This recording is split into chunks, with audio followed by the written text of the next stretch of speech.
everyone, today we're going to go over lesson 4-3, which is solving quadratic equations by factoring.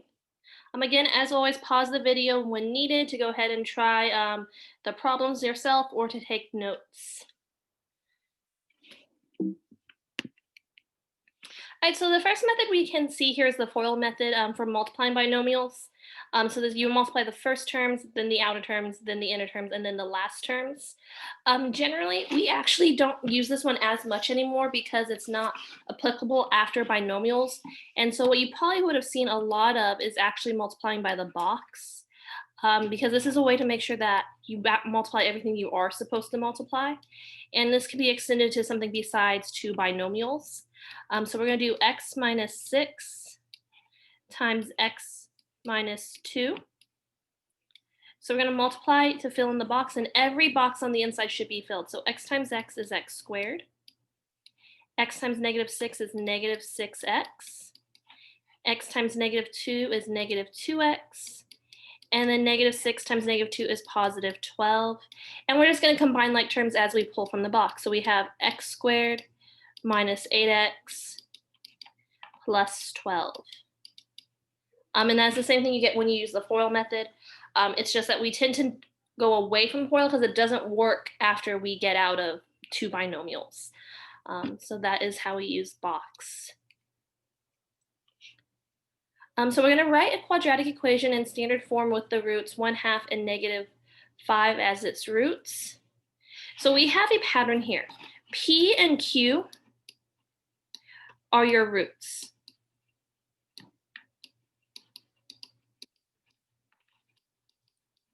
So we're just going to plug in the values that we have for P and Q and then multiply across. So we have x minus 1/2 times x minus negative 5, which ends up being x plus 5 when we simplify it. So we're going to head and they used FOIL, but we're going to head and use the box.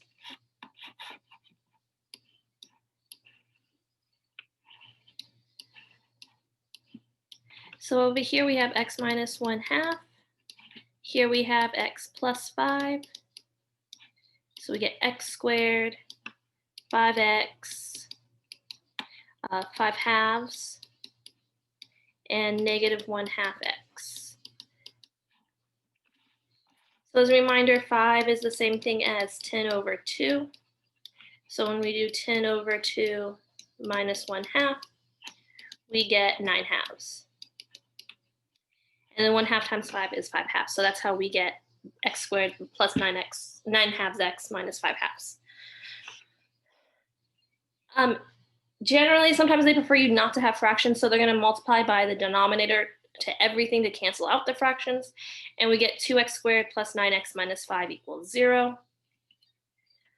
So our roots with 1/2 and negative 5, and using integer coefficients, we get 2x squared plus 9x minus 5 equals 0. And you can graph this and make sure that they cross at 1/2 and negative 5. All right, so go ahead and try this problem with write an equation with negative 3/4 and 5 as its roots, and then write the equation in ax squared plus bx plus c equals 0, where a, b, and c are integers. So here, the key word here is integers, meaning we have whole numbers, no fractions.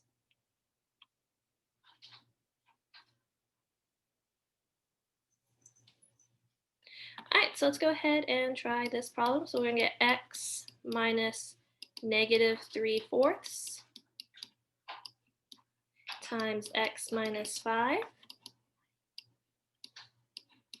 This becomes now x plus 3/4 and x minus 5. So we're going to go ahead and use the box.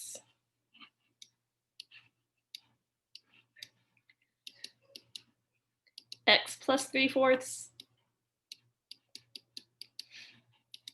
x minus 5, x times x is x squared, x times 3/4 is 3/4 x, x times negative 5 is negative 5x, and 3/4 times negative 5 is negative 15/4. So we do need to remember that negative 5 is going to be the same thing as negative 20 over 4.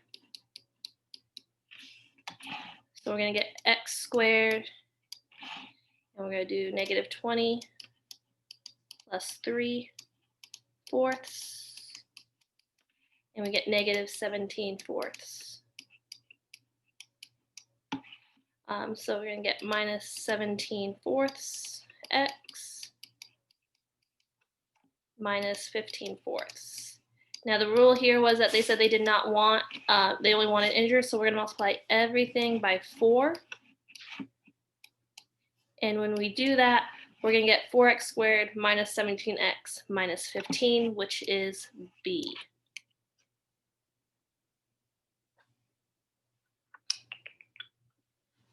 All right, let's go to our next example. Or we have the zero product property. Here we have if for any real numbers a and b, if a times b equals 0, then either a is 0, b is 0, or both a and b are 0. So that's just saying that when we multiply two numbers and the answer is 0, one of them have to be 0 no matter what. So if we're looking here, we're saying a number is x plus 3. We would set that equal to 0, and we would set x minus 5 equal to 0. Because these are numbers that we just don't know what they actually are. But I know if I multiply these two numbers, I get 0. So I have two options. And I get x equals negative 3 or x equals positive 5 using the zero product property, because I would need one of these to be 0.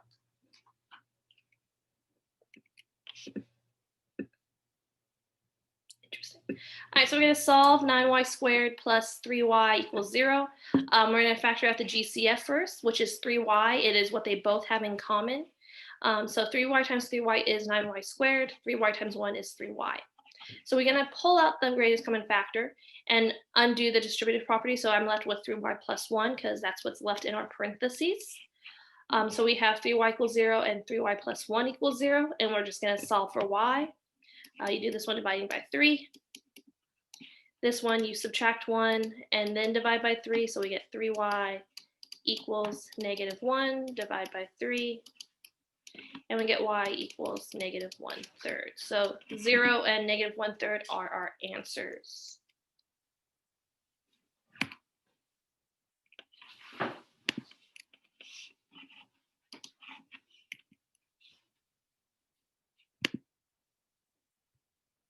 All right, so next let's go ahead and take a look here at 5a squared minus 20a.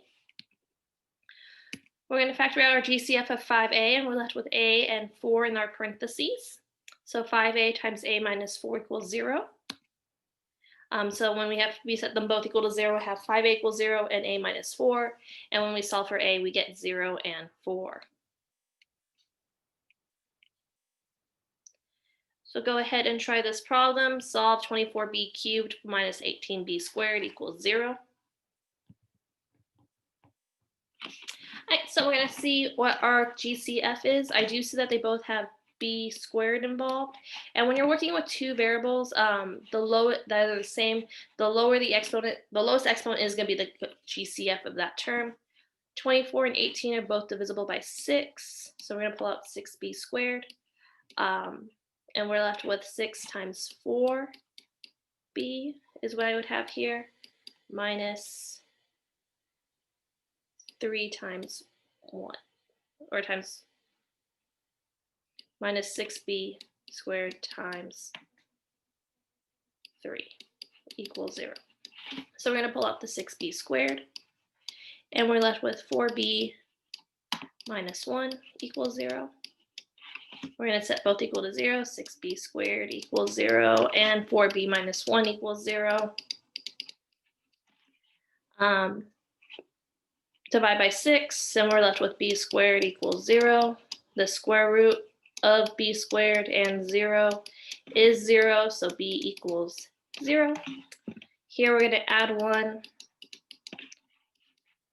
4b equals 1. Divide by 4. And we get b equals 1/4. Oh, I'm sorry, that should be a 3. But same steps, plus 3, and we get 3/4. So our answer is, that should say C. There's a couple typos on this PowerPoint. I'm sorry for that. The answer is actually C, not B. Next we have 6p squared minus 3p equals 0. Right, so we're going to try this one. What they have in common is 3p. When we factor out 3p, I'm left with 2p minus 1 equals 0. We're going to set each equal to 0.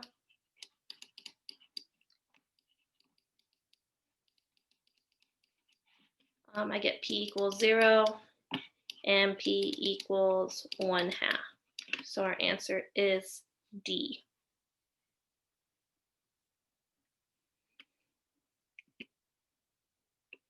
All right, so perfect squares and difference of squares. This just means we have special patterns for both of these. X squared, 9 is 3 squared. So the first and last terms are perfect squares. The middle terms are 2 times AB.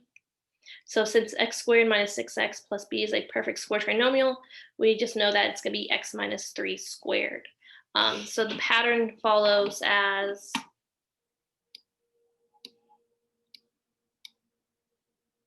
a squared, b squared, a squared, x squared minus plus or minus 2ab equals or plus b squared. That is our pattern. And you can check it and you take each side of the root and you find that x equals 3. Y squared equals 36. We're going to subtract 36 from both sides. When we have the pattern a squared minus b squared is a difference of 2 squares, so y plus 6 and y minus 6. You're going to set both of those equal to 0 and find that y is either 6 or negative 6. So go ahead and try this problem. All right, so here we have a perfect square trinomial. We see that the first term is a perfect square and the last term is a perfect square. This is a perfect square of z, and this is a perfect square of 6. If I do 2 times z times 6, I do get 12z. So this means this is x plus 6 squared. So I'm just going to do x plus 6 equals 0 and get x equals negative 6.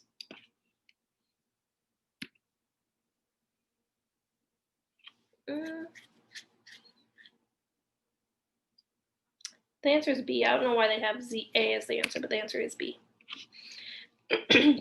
Next, we have x squared equals 49. We're going to move 49 to the other side and get x minus 49 equals 0.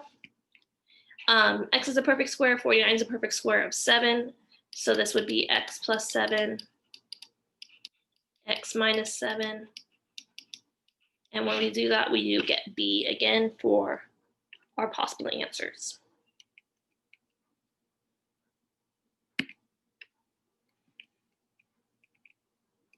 All right, so we're going to solve x squared minus 2x minus 15 equals b. We're going to find two values, m and p, such that their product equals ac. So remember, it is ax squared plus bx plus c is our pattern. And we want their sum to equal the coefficient b. So b is negative 2, a times c is negative 15, because a is 1, c is negative 15. So here's our table of values. The factors of negative 15 are 1, 15, 3, and 5, plus minus on both of them. And so we find that negative 5 and 3 is what we're going to use for our terms for AC. So we're going to split up our middle term into two different terms using m and p, which we found were 3 and negative 5. Now we're going to group the first two and the last two and factor by grouping. We're doing this by separating parts of the function or equation to group like terms. So we're going to factor the GCF of each set. And we get x plus 3 because that is what's inside the parentheses. So you get the pair that's on the inside. And then what's on the outside makes our second set x minus 5. So we set each of those sets equal to 0. And then when we solve, we get x equals negative 3 and x equals 5.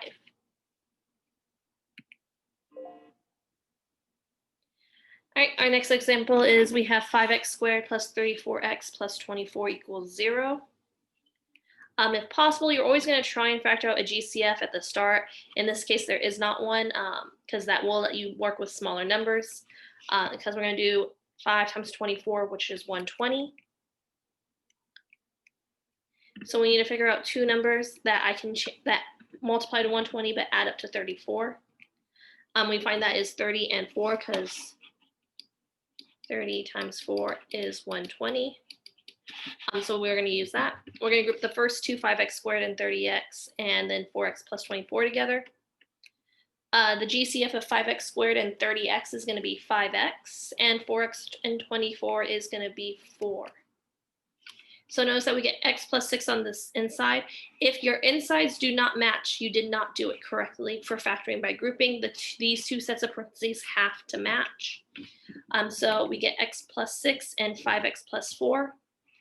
Again, the second set of parentheses for our answer comes from what's in front of our parentheses on the previous. We set both of those equal to 0 and find that we get x equals negative 4/5 or x equals negative 6.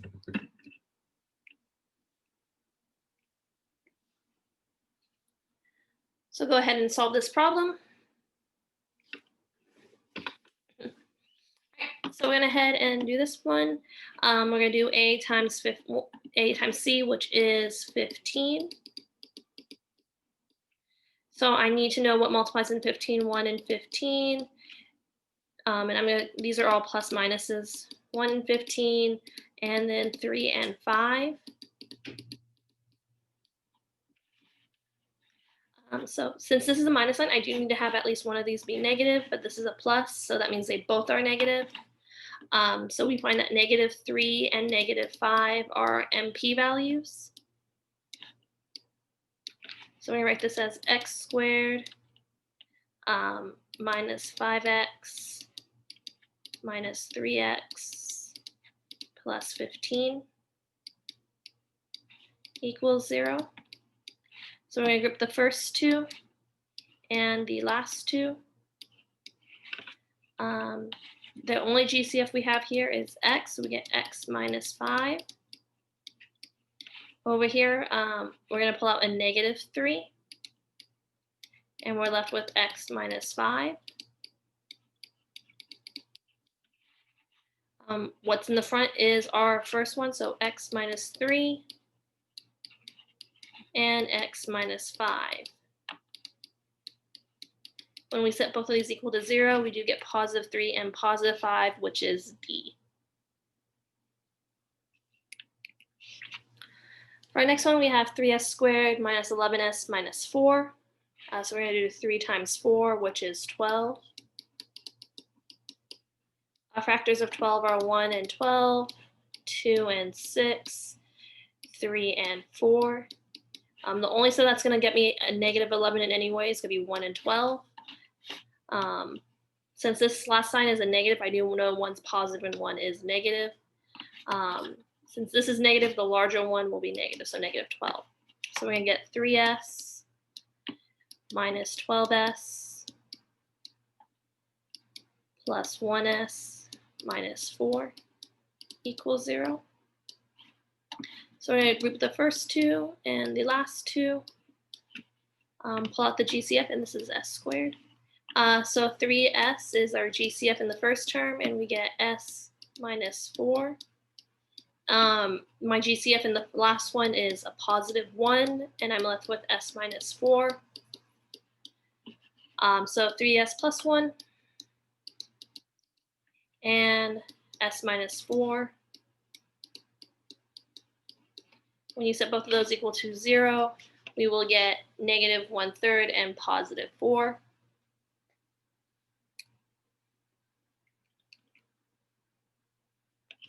All right, so here is our real world example that we're looking at for example 5. The entrance to an office building is an arch in the shape of a parabola whose vertex is the height of the arch. The height of the arch is given by h equals 9 minus x squared, where x is the horizontal distance from the center of the arch, and both h and x are measured in feet. How wide is the arch at the ground?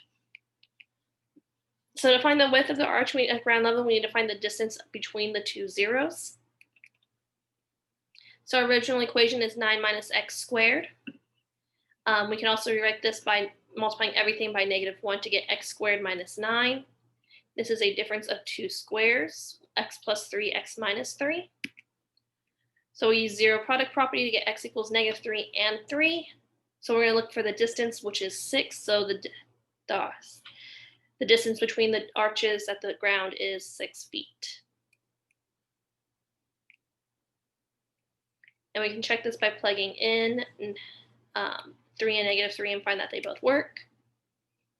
So go ahead and try this problem. During a match, Andre hit a lob right off the court with the ball traveling in the shape of a parabola whose vertex was the height of the shot.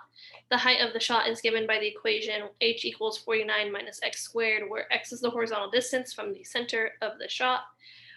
Both h and x are measured in feet. How far was the lob hit? All right, so we're going to go ahead and take a look at this one. I'm going to get 49 minus x squared equals 0. We can go ahead and multiply by -1 to get x squared minus 49 equals 0, which gives us x minus 7 and x plus 7.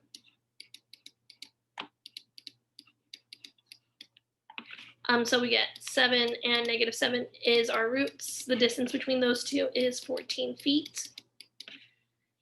So our answer is C. That is the end of the notes. I will see you next time. Bye.